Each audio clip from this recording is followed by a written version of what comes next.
there, and welcome to Cars, Drones, Computers. Today I'm going to be going over my 1998 328 IS. Going to be looking at some of the interior stuff that I've done to it and some of the engine modifications that I've done, and overall just have a quick little walk around. I'll do a more in-depth tour later on in another episode, but for now I'm just going to go ahead and give you guys a quick little glimpse, and in the future I'm also going to do a 0 to 60 time with the draggy device that I have. Might as well just go ahead and start here at the back. I do have a Manzo exhaust and the M3 aftermarket rear diffuser. I also bolted on a M3 spoiler, and I have an internal LED light. As far as the trunk goes, I got a 2 amp draw, so I'm all the time charging this thing. You can see I already got the charger hooked up, and I charge about once a week. And then I also have a pretty dirty 12 inch sub box in here. I don't carry a spare tire because I have an amp down there, but this is kind of my pickup truck of a vehicle, so I can actually fold these seats down like this, and I use it all the time to transport 2x4s and long objects.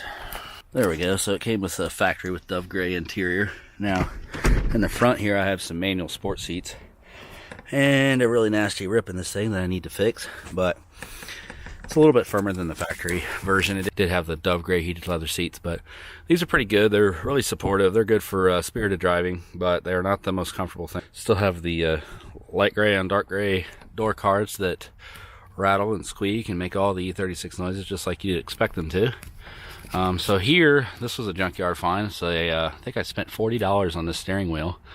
It is founded in a 330 CI, and it is a M steering wheel that's Alcantara, so it's like a suede feel, and it only has the one button because I believe it came on I think the M3 SMG car, I want to say.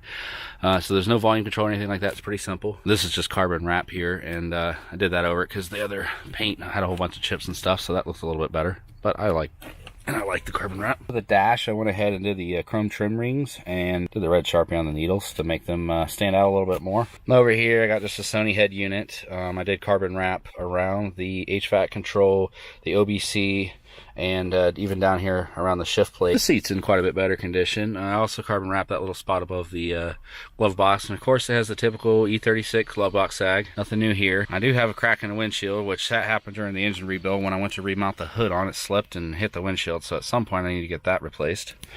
Also replaced the leather here on the center console because the old one was looking terrible, so works quite a bit nicer. Oh, I also went to Hobby Lobby and got some black stretchy fabric and completely redid the headliner. It was dove gray and looked nasty and stained up, so I used some Super 77 adhesive, put this on here, and went ahead and left everything else the dove gray accent, and it looks pretty good. Also did the C pillars and the A pillars too, though they're starting to get a little bit faded, so probably about due for a recover on that.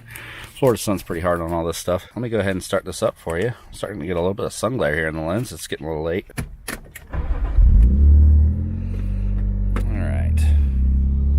And of course this thing goes off all the time to let you know everything is wrong with the car, but I actually don't have a washer fluid tank, and coolant sensor's bad, and the time's not set because the battery died.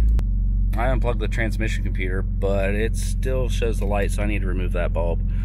And it looks like I need fuel. So I got 180,119 miles and 106 miles since the battery died. I also carbon fibered the headlight control over here, and in case many of you don't know, there's actually a bulb that lights this up right here.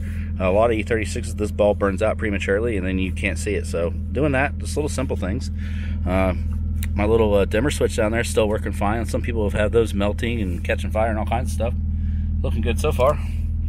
Oh yeah, I also put on a M shift knob, but it's comfortable and it looked good, and looks like I need to clean it again because those stitches are supposed to be the M colors. Oh well. Oh, I also installed these gauges down here. I got oil pressure, coolant temperature, and of course voltmeter.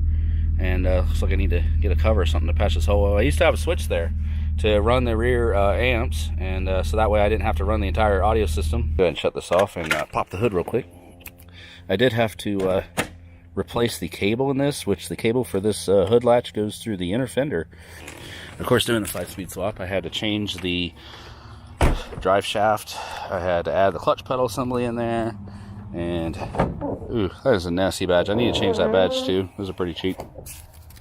So here's the engine bay. I did my own little cold air intake system with a green air filter and insulated it, the whole thing. Went ahead and deleted the traction control system. Don't really need that. And I did a dual core aluminum racing radiator with electric fan conversion, so I got rid of the factory clutch fan, and you can see some of the wiring for that. I installed a temperature switch here, so it kicks on about 180 degrees. Replaced that. I added the strut bars off E36, but I modified it to work. This also has the M50 manifold conversion, and this is the under engine port. This is how you put the tune in the car. And I was able to do the entire engine rebuild and actually keep the factory AC working well. This also has the depot glass Euro headlights with TCFL angel eyes, and of course the M-Tech front bumper. And these hood lines, they're about to come off. These are actually just plasti dipped on, and I need to take those off because I'm actually going to ceramic coat this car.